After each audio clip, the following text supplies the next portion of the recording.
Catherine. Now. And then what happened? The reporter's voice knocks me from my thoughts. I'd become lost in them after not having visited those particular memories in so long. Everyone always focuses on the bad stuff, including myself.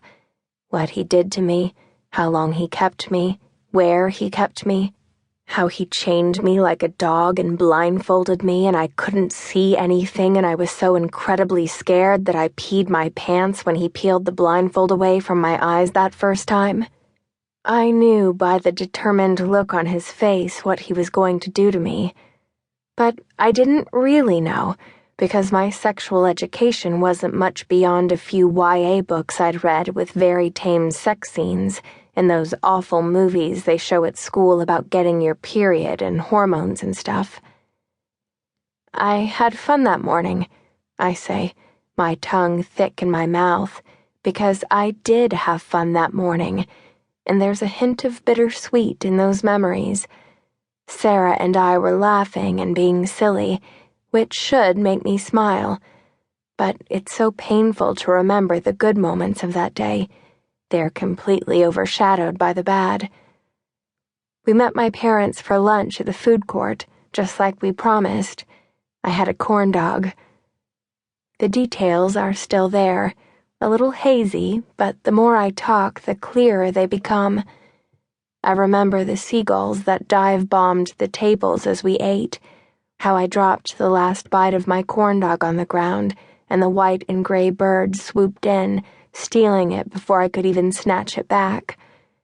Not like I would have eaten it, but still. The reporter smiles, trying to put me at ease, I'm sure.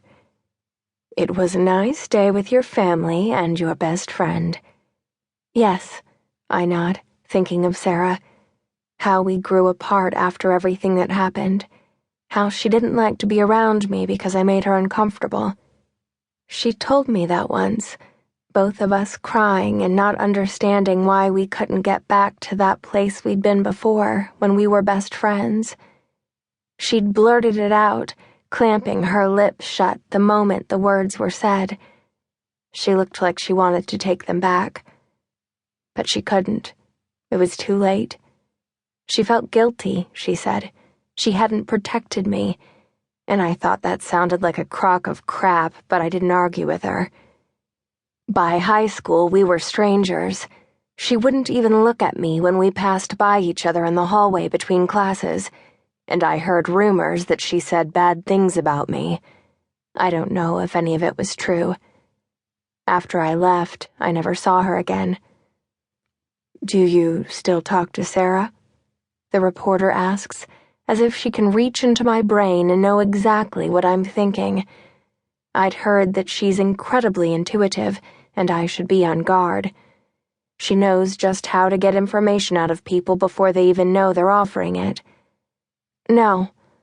I shake my head, hating how the word comes out like a rasp of breath. The loss of her friendship was the second hardest thing to take, behind my losing my father's affection. Mom and I grew closer. Unbelievably, Brenna became my best friend and closest confidant. She still is. But that's because I have no friends. I let no one new in, and my old friends abandoned me. Or I abandoned them. I'm not sure which happened first. Maybe she felt too much guilt after what happened. Do you think she felt responsible for your disappearance? No, I don't know. The words rush out of me and I sound defensive, young.